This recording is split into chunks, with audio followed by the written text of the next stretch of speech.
Good morning, everyone. My name is Nicholas Reid from Reid Corporate, and I'm very pleased to welcome you to this RRS Investor Webinar with Sipa Resources, ASX code SRI. Sipa is a name that's been knocking around the junior exploration sector on the ASX for a long time. In fact, the company first listed back in 1987, believe it or not. In the intervening 3 decades, Sipa has made several significant mineral discoveries, including the Sulphur Springs copper-zinc deposit, now owned by Develop, and the Ashburton Gold Project, now owned by Kalamazoo. The company has established a large portfolio of district-scale projects, achieving first-mover positions in key mineral provinces, including the Paterson region of WA and the Barbed Wire Terrace in the Kimberley. Sipa has demonstrated the ability to attract quality partners to assist in project development, validating its very strong internal technical and project generation capabilities. We're very pleased this morning to have Sipa's relatively new Managing Director, Andrew Muir, joining us to tell us about what is shaping up as a very active year for the company. Andrew joined Sipa late last year, and he's well and truly ready to lead Sipa into this new era. Andrew's a geologist with over 30 years of experience, a former resource analyst, I believe a stock picker of the year back in 2009, and he's also worked extensively in the industry. He was previously Managing Director of MTM Gold, where he was responsible for considerable exploration success before the company's takeover by Dacian. Before I introduce Andrew, just a reminder to everyone listening in that this is an interactive session, so after Andrew runs through the presentation slide deck, please use the Q&A tab on the right-hand side of your browser and shoot in your questions, and I'm sure that Andrew will happily answer them. Andrew, it's great to have you this morning. Welcome, and please tell us about Sipa and where you're up to, and more importantly, where you're headed. Thanks, Nick. I much appreciate it. Thanks, everybody, for dialing in and listening to the Sipa story. So as Nick touched on, Sipa has a very long history. One of the recurring themes across the length of the company's history is the quality geological expertise and high value exploration. So we're very much looking at continuing that philosophy. As Nick said, I'm relatively new to the hot seat, joined late last year, and have also beefed up our exploration team with Anna Price, who joined earlier on this year. We've got multiple large-scale projects, very good quality geological positions, and great locations. We've got a very busy year ahead. We've got a number of on-field programs, on-ground programs that we're looking to do in the second half of the year. We're also open to opportunities in this market, whether that's via acquisition, divestments, or joint ventures. So always looking for opportunities that might pop up. Just quickly onto a corporate snapshot. Fantastic board. Obviously myself that Nick's gone through. Really good mix of different skill sets. Craig McGowan is an investment banker, a real gentleman broker.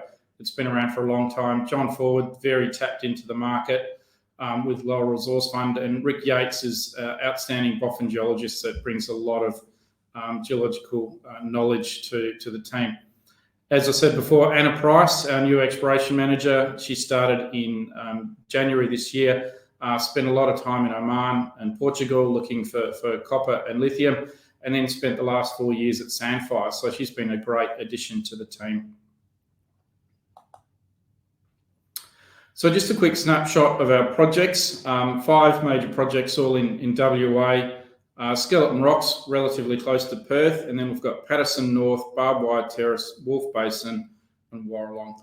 We've got a range of different commodities on each of the different projects. And we're looking at progressing all of these.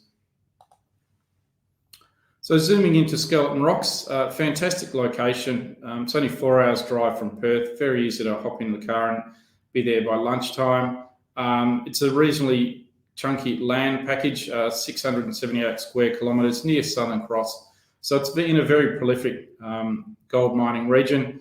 Look, it is in farming country, but we've got multiple access agreements already in place. What that also means is the infrastructure and logistics getting around the project are excellent because there's lots of roads and tracks. So I've got multiple different targets within skeleton rocks. There's outcropping and shallow greenstone belts going through the middle of it, some pretty major shears. So we've got possibilities of orogenic gold, nickel-copper-PGE, as well as lithium. So some of the historic work that's been done has already identified quite a few anomalies. In particular, we've got some anomalous nickel that we're really keen on following up in the near term. They haven't really been followed up properly from the soil and auger sampling that's been done, so they're going to be high priority focus for us in the second half of the year. We've done a lot of targeting studies on the project, a lot of really good opportunities that we think we can test. Yet the irony is that there's only been limited field work to date, so we're still assessing some of that historical work, and we'll be out there in the second half of the year, probably doing some auger, maybe some RC or some air core drilling to follow up on some of that historical anomalism. Patterson North, outstanding project, over 1,000 square kilometres, very much in elephant country. It's near Rio Tinto's Winu and Antepa's Calver and Magnum discoveries, and not far from the large Telfer deposit. So it's a fantastic land package, numerous different deposit styles that we think are there.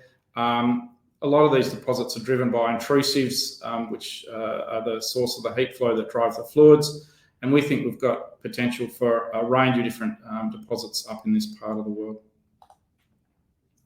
So the exploration to date, there's been a fair bit done already. We've done multiple rounds of air core drilling, RC drilling in 2022 and diamond drilling in 2023. We've already found a pretty sizable area of anomalism called obelisk, which is about 1.5 to 2 kilometres long, which we did a lot of drilling in a couple of years ago.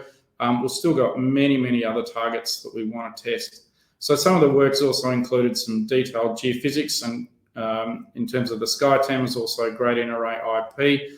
So that's delineated a number of different targets that we want to test.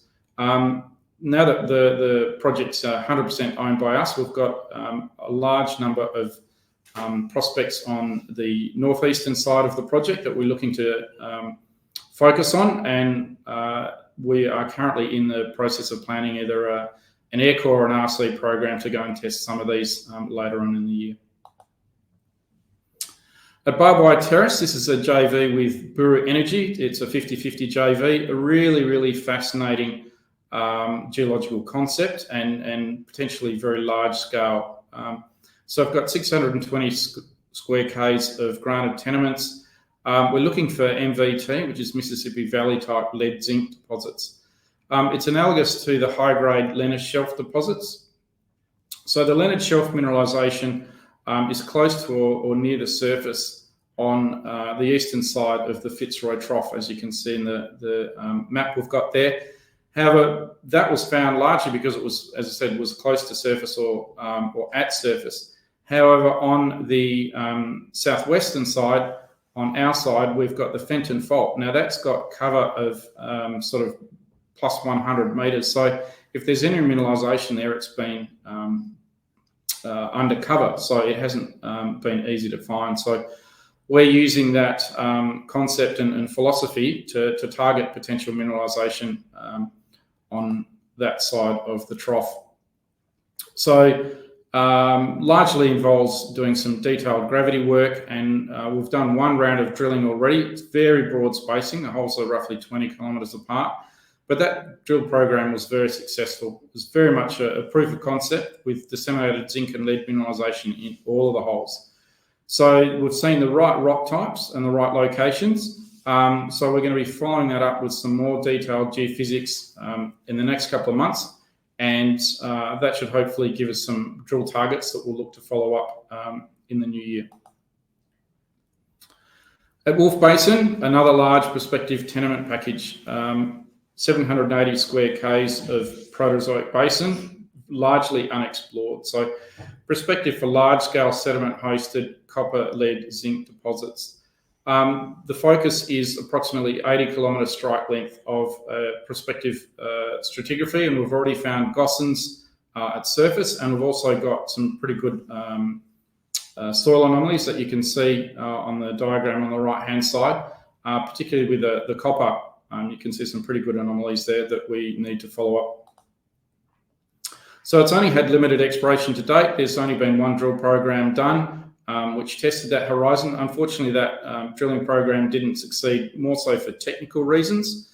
So we're going to look at doing a little bit more work to understand the targets up there before going back up there and doing some more drilling and possibly some geophysics.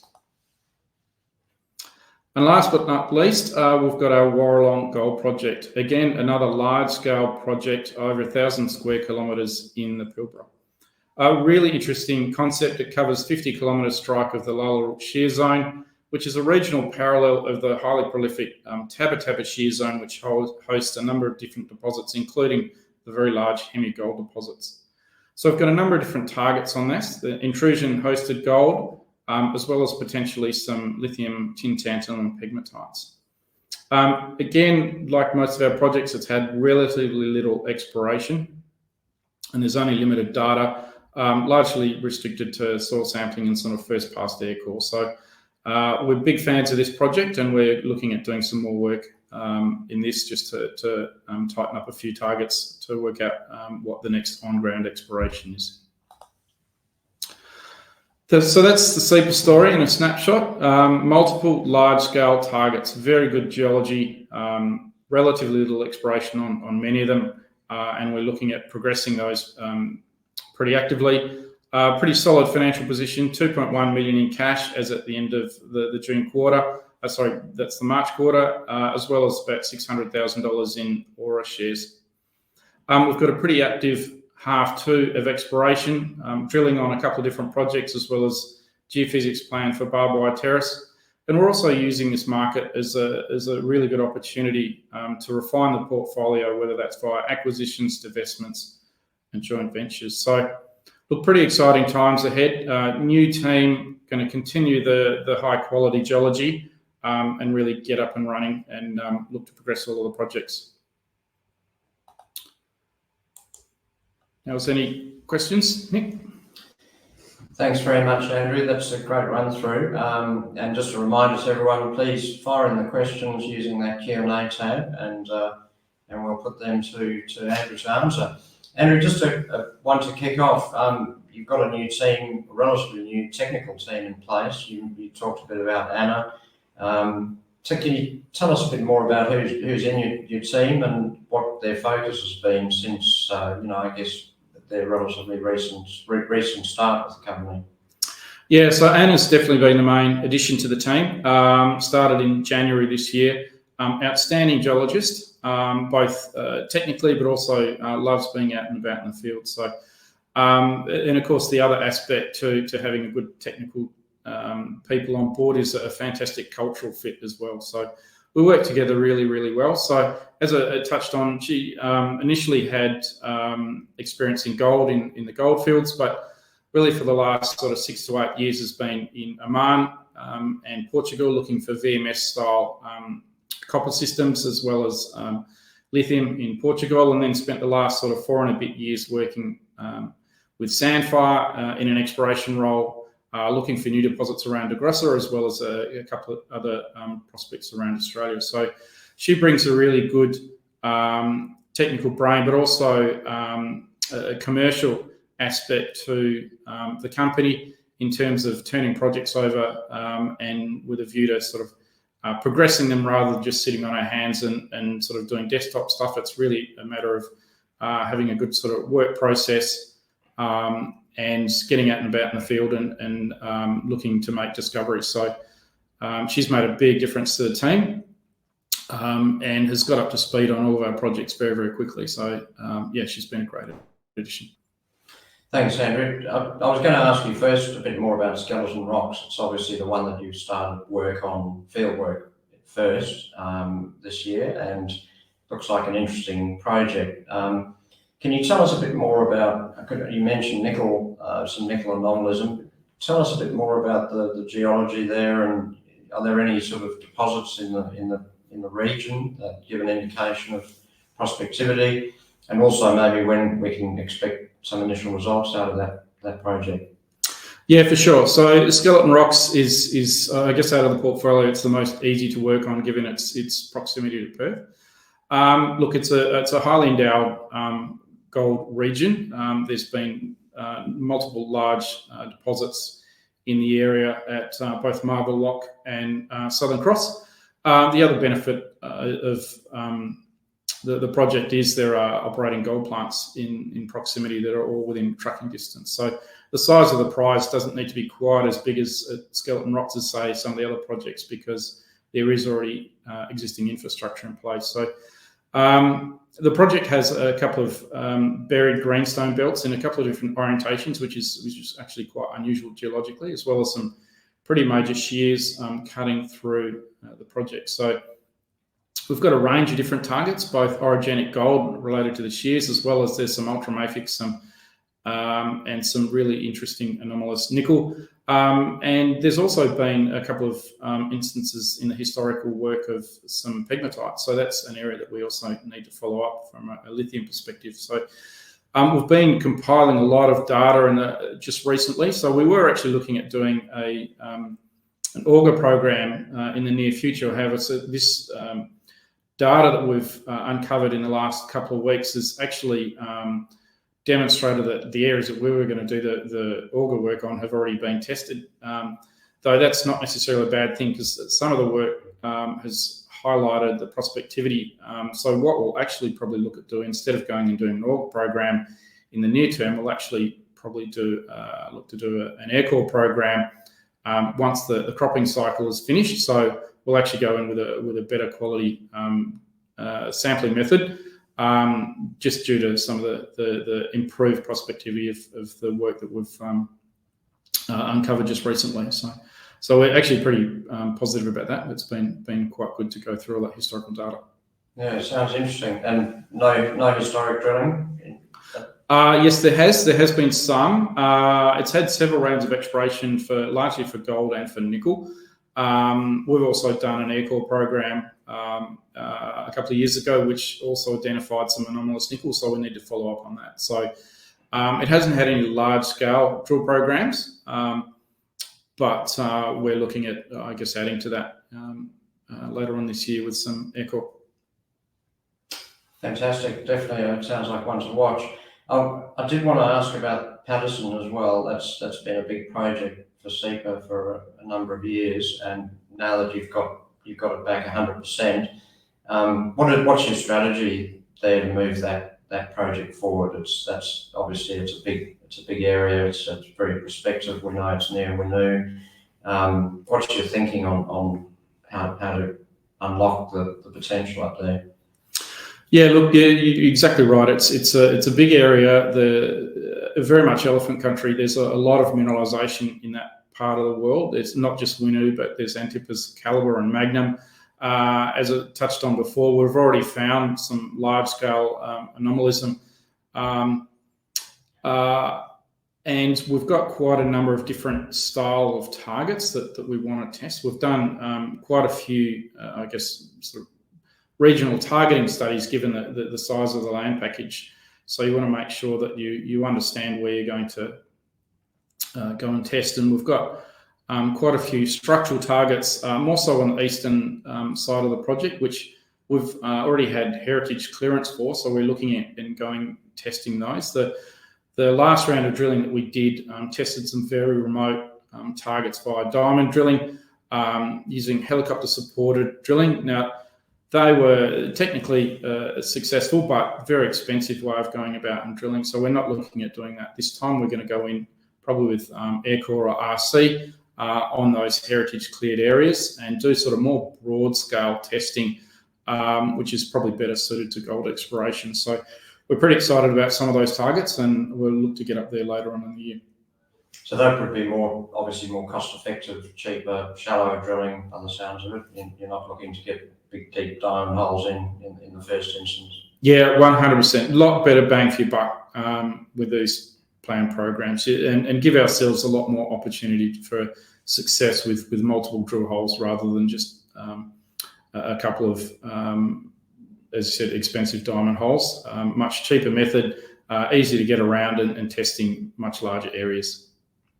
And given the enthusiasm for copper generally and the outlook for the copper market, I don't want to put you on the spot, but I'm guessing you'd be feeling a bit of interest from a few strategic parties about that project. There's not many district scale copper assets, with that kind of big company potential, are there? Yeah, look, it's a really fascinating part of the world. We're surrounded to the north by FMG and to the south by Rio and Rio Antipa JV. It's pretty rare that you can get that size package that is highly prospective for both copper and gold. And the unusual nature of the mineralisation up there means you can actually focus on gold or you can focus on copper. So there's sort of a bit of something for everyone. And look, we're definitely open to partnering up again. We're quite happy to go it ourselves, but if a good party wants to come along and help us along the journey, we're definitely open to that. But having said that, look, we would only be interested in sort of more genuine explorers who want to get out and have a crack at it. We think there's a really good discovery potential there, so we want to sort of maximise that, I suppose, to really push it along and give it a red hot go. Fantastic. And just a quick one, barbed wire terrace. That's a big project, big play, MVT style lead zinc. I mean, that's a whole potential district that you're looking at there. What's the plan in terms of exploration? I think you mentioned geophysics later this year. Yeah, that's right. So we're actually progressing barbed wire terrace, I guess, on multiple different fronts. We're looking at doing the geophysics, the detailed ground geophysics in the next couple of months. Anna, my exploration manager, she's actually just been up on site.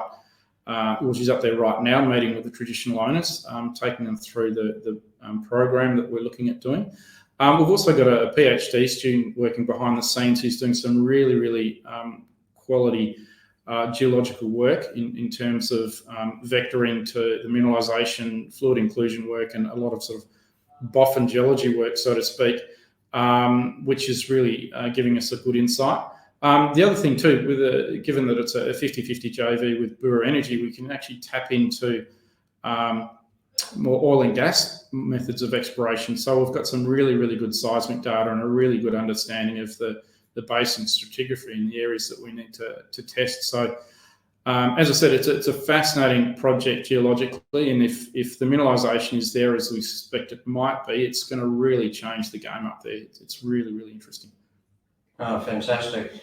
And just a couple of final ones, Andrew. So you mentioned that you're going to be active in managing the portfolio, potential divestments and acquisitions. You're going to be, and I guess that's consistent with your background and your history in the industry.